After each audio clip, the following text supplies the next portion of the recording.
más, hermanos míos, fortaleceos en el Señor y en el poder de su fuerza. Vestíos de toda la armadura de Dios, para que podáis estar firmes contra las acechanzas del diablo.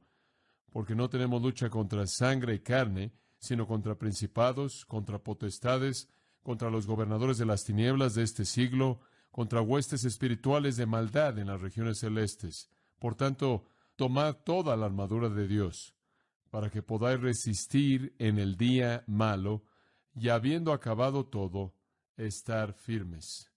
Ahora, hasta ahí vamos a llegar en esta mañana.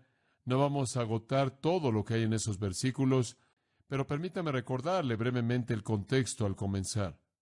En este libro, Pablo nos ha presentado las grandes realidades de estar en Cristo, lo que significa ser un creyente, lo que significa pertenecer a Dios, lo que significa tener al Espíritu de Dios morando en nosotros, lo que significa ser adoptados en la familia de Dios, lo que significa estar en Él, la posición del creyente, quién es Él en Cristo, quién es ella en Cristo, en dónde estamos, nuestra identidad, una definición de quién somos debido a Jesucristo. Y hemos visto en los primeros 3 capítulos esta gran sección de verdad posicional, quiénes somos en Cristo. Vimos las grandes realidades de que somos bendecidos con toda bendición espiritual en los lugares celestiales, que se nos ha dado adopción y amor y predestinación y perdón e iluminación y conocimiento y entendimiento y poder. Hemos sido sacados del dominio de Satanás y colocados en el reino de Cristo. Hemos sido destinados para hacer buenas obras que Dios ha ordenado de antemano. Hemos sido movidos, por así decirlo, del estilo de vida del mundo. Y hemos sido metidos a un nuevo dominio, una unión con Dios, una unión con Cristo, una unión con el Espíritu, una unión con el resto de los creyentes. Nuestras actitudes cambian, pensamos diferente, sentimos diferente, hablamos diferente, actuamos diferente, y todas estas cosas son identificadas como las marcas de un creyente en los primeros 3 capítulos en el libro de Efesios. Y todo esto según el propósito tremendo de Dios en el misterio de la Iglesia, conforme nos ha hecho uno en Jesucristo y nos ha llenado de poder de resurrección. Y después, al llegar al capítulo 4, 5 y 6, vimos que nuestra práctica fue explicada, nuestra posición, quiénes somos, nuestra práctica, cómo vivimos, y el apóstol delineó los estándares de la vida que debemos alcanzar. La idea que le mostré podría ser ilustrada por un auto. Los primeros 3 capítulos describen un auto, su motor, su batería, su capacidad, y después en los segundos 3, el mapa por el que el auto debe manejar. Y como creyentes somos definidos como individuos con mucho poder, y en los últimos 3 capítulos nos muestran a dónde vamos con este poder. La marcha es ser fortalecido por el Espíritu en el hombre interior, ser llenos del Espíritu. Y conforme el Espíritu nos controla, se prende la batería y comenzamos a movernos en obediencia para seguir el mapa que Dios nos ha dado. Y vimos en el capítulo 4, 5 y 6 que debemos vivir de una manera diferente que el mundo. Debemos caminar de una manera digna. Es un andar de unidad, un caminar diferente al del mundo, un caminar de amor, un caminar de luz, un caminar de sabiduría, un caminar en el Espíritu. Nuestras relaciones son diferentes, nuestras canciones son diferentes, nuestros matrimonios son diferentes, nuestras familias son diferentes, nuestras situaciones de empleo son diferentes. Todas estas cosas son únicas, son principios mediante los cuales el creyente debe operar en el mundo. Ahora, pensamos de esta manera, en resumen, tiene todos los recursos, todo el poder, tiene todos los principios para vivir la vida cristiana. Solo hay una cosa que necesita saber. A pesar de todo el poder de resurrección, a pesar de todas las verdades que usted necesita saber que están disponibles a su alcance, no será fácil. Y esta es la manera en la que Pablo quiere terminar su carta. No se atreva a tomar a la ligera nada de lo que tiene. Debido a que usted sabe cómo operar, no quiere decir que lo va a hacer. Debido a que usted sabe cómo conducirse y cómo conducir su familia, no quiere decir que lo va a cumplir. Debido a que usted conoce las verdades acerca de la resurrección y del poder disponible, no quiere decir que lo va a aplicar necesariamente. Debido a que usted sabe lo que Dios enseña acerca del matrimonio, no es garantía de que usted lo va a haber cumplido. Aunque el poder está ahí, los principios están ahí, algo más está ahí y es el enemigo, el adversario que quiere resistir cualquier cosa buena que Dios busca hacer. El enemigo va a estar así para estorbar el propósito divino en su vida, Y entonces cuando llega a definir la vida cristiana, el mejor término es simplemente batalla. Batalla. Eso es lo que Pablo usa para hablar en este pasaje. El hecho de que al final de su vida él dijo, he peleado la buena batalla. En su ministerio él dijo, no peleo como el que golpea el aire. A Timoteo le dijo, sé un soldado que soporta las aflicciones. De manera repetida en las Escrituras, la vida cristiana es vista como una batalla. Cuando Jesús comenzó su ministerio, el enfoque inicial de su ministerio fue una guerra con Satanás, un conflicto con Satanás después de 40 días de ayuno, en el cual Satanás se acercó a él y lo tentó sutilmente 3 veces, y la manera en la que su ministerio terminó fue de la misma manera en la que Satanás comenzó a sitiarlo, en el huerto de Getsemaní, y él comenzó a sudar grandes gotas de sangre. Eso nos muestra muchas cosas, pero nos muestra una cosa que quiero señalar, y es que sea que usted esté al principio de su experiencia o al final de la misma, usted va a estar en la misma batalla, y si usted cree que va a ser más fácil, está mal. Jesús tuvo un conflicto al principio, pero él no sudó grandes gotas de sangre en el desierto. Eso estuvo al final, cuando estuvo en el huerto.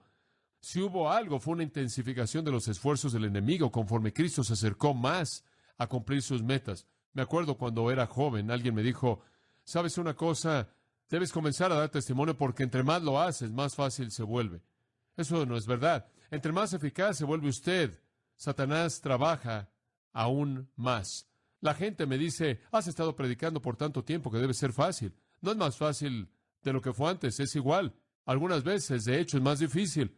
Le podría sorprender saber que Satanás quiere estorbarme como pueda de predicar.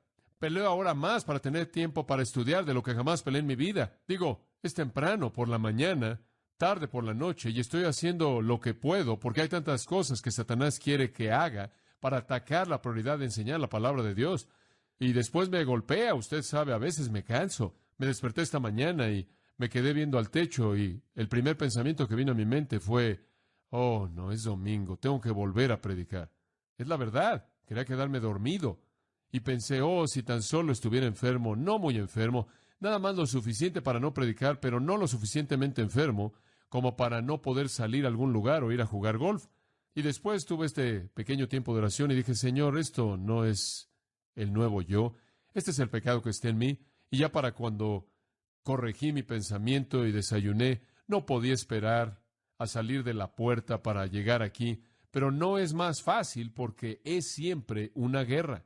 Y siempre usted tiene un cierto sentido de cansancio que va de la mano con un gran sentido de logro, porque entre más pelea usted la batalla, mayor es el número de victorias, ¿verdad? Y entre mayor es el número de victorias, mayor es la confianza que usted tiene en Dios. Y entre más sabe usted que Dios lo va a sacar adelante, es más emocionante conforme ve usted el poder de Dios en operación. ¿Puedo entender lo que significa en Apocalipsis cuando dice que los santos mueren y dice que descansa de todas sus labores? ¿Puedo entender lo que significa en Apocalipsis cuando los santos mueren y dice que reposan de todas sus labores? Pienso en el cielo en esos términos algunas veces, pero quiero que sepa que mientras que esté aquí, la batalla está ahí, y quiero estar en medio de la batalla. El apóstol Pablo dijo en 1 Corintios capítulo 16, en el versículo 8, él dijo, debo tardarme en Éfeso. ¿Por qué? Porque una gran puerta y oportunidad se me ha abierto y hay muchos adversarios. Él dice, tengo que quedarme aquí, porque aquí es en donde está más ardiente la batalla. Muchas personas en la vida cristiana, como dije, piensan, tengo que salirme de esto, se está volviendo difícil. Tengo que encontrar un ministerio más fácil. Muchos hombres en el pastorado, tan pronto como se pone la cosa difícil, se tienen que ir. Se da cuenta, tengo que irme. Pablo dice, me tengo que quedar aquí. Aquí es donde la batalla está más fuerte. Aquí es donde la mayor victoria es potencial, es una guerra. Me gusta lo que el tío Bob Robinson dijo. Él vio la vida cristiana como una guerra y dijo, en toda mi vida muerdo al diablo y cuando he perdido mis dientes, voy a morderlo con mis encías hasta que muera. Es incansable, nunca deja de ser una batalla. Vivir para Cristo no es bailar un vals ahí recogiendo flores. Es caminar en medio de un campo minado con francotiradores a su alrededor, francotiradores que no puede ver o percibir porque pertenecen a una esfera sobrenatural que va más allá de su capacidad para concebir. Esta es una guerra y el enemigo es el infierno que está determinado a destruir todo propósito divino, y entonces el creyente tiene que verse a sí mismo de esa manera. Somos hijos, sí, somos siervos, sí, pero también somos soldados. Y conforme Pablo dice en 2 Corintios capítulo 10, las armas de nuestra milicia no son carnales, sino son poderosas en Dios, y estamos enfrentando imaginaciones y enfrentando cosas altivas, dice él, y estamos enfrentándolas para traer nuestros pensamientos cautivos a la obediencia a Cristo. Estamos peleando una guerra que no es simplemente física, no es simplemente carnal, puede tener ese elemento. La batalla contra el enemigo puede venir mediante seres humanos, puede venir, como en el caso de Jesús, mediante la persecución de los hombres, puede venir en forma de burla y maldición y lenguaje abusivo, puede venir en forma de golpes al rostro, puede venir en forma de clavos y lanzas en el costado, puede venir al cristiano en la actualidad, como con los apóstoles, en la forma de ser decapitado o ser matado por causa de Cristo. Puede venir en esas maneras, y quizás conforme continuamos predicando a Jesucristo fielmente en una sociedad que más y más es impía y humanista, llegará a ese punto. Pero más allá de lo físico, más allá del odio y la persecución que vemos por parte de personas, hay un dominio de seres espirituales que están en guerra con el creyente y simplemente usan el mundo físico como un medio para alcanzar sus fines. No es tanto que los hombres odian a Cristo, como que Satanás odia a Cristo y usa a hombres como sus instrumentos. Él es la fuerza que está detrás de la batalla. Y entonces enfrentamos un enemigo que es tan fuerte y tan inteligente y tan engañoso y tan sutil, que si vamos a llegar a cumplir el potencial de nuestra posición, si vamos a llegar a vivir en práctica lo que somos en posición, si vamos a llegar a conocer la plenitud de la vida cristiana, debemos escuchar lo que Pablo dice al final de este libro. No podemos ser tan necios como para pensar que ahora que tenemos toda esta información, podemos salir corriendo y vamos a hacer lo que debemos ser. Vamos a enfrentar toda oposición en el primer paso que demos, y a lo largo del proceso, mientras que nos esforcemos por vivir en el reino de Dios en los términos de Dios, porque Satanás va a hacer su mejor esfuerzo por oponerse a nosotros. Y entonces, conforme vemos los versículos 10 al 13, permítame compartir 5 cosas con usted: la preparación, la armadura, el enemigo, la batalla, la victoria. Y esta es una introducción breve en esta mañana. Vamos a entrar a los detalles la próxima vez. En primer lugar, la preparación. Y por cierto, esto es elemental. Usted no debe comenzar la batalla cuando no está preparado.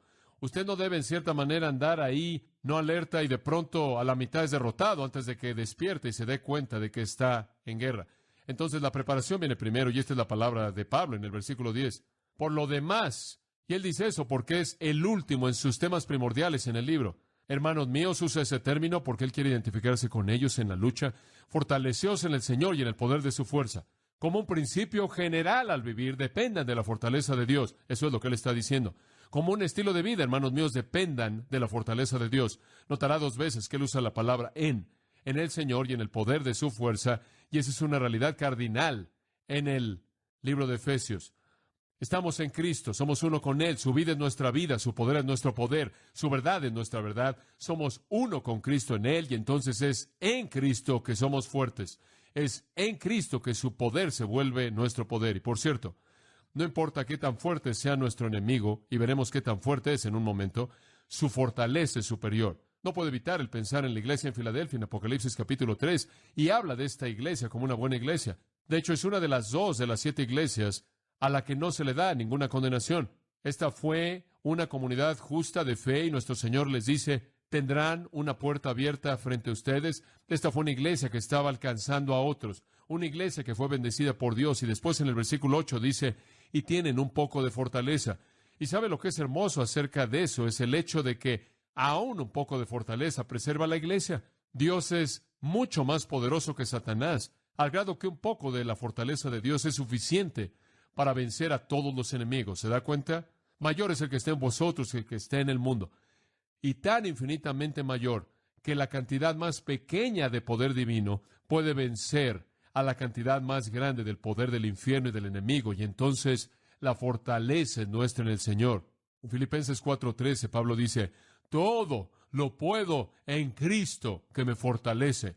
De nuevo, el recurso es nuestro. Amados, yo creo que tenemos ese recurso. Negar eso, para mí, es negar una realidad fundamental básica de la vida cristiana.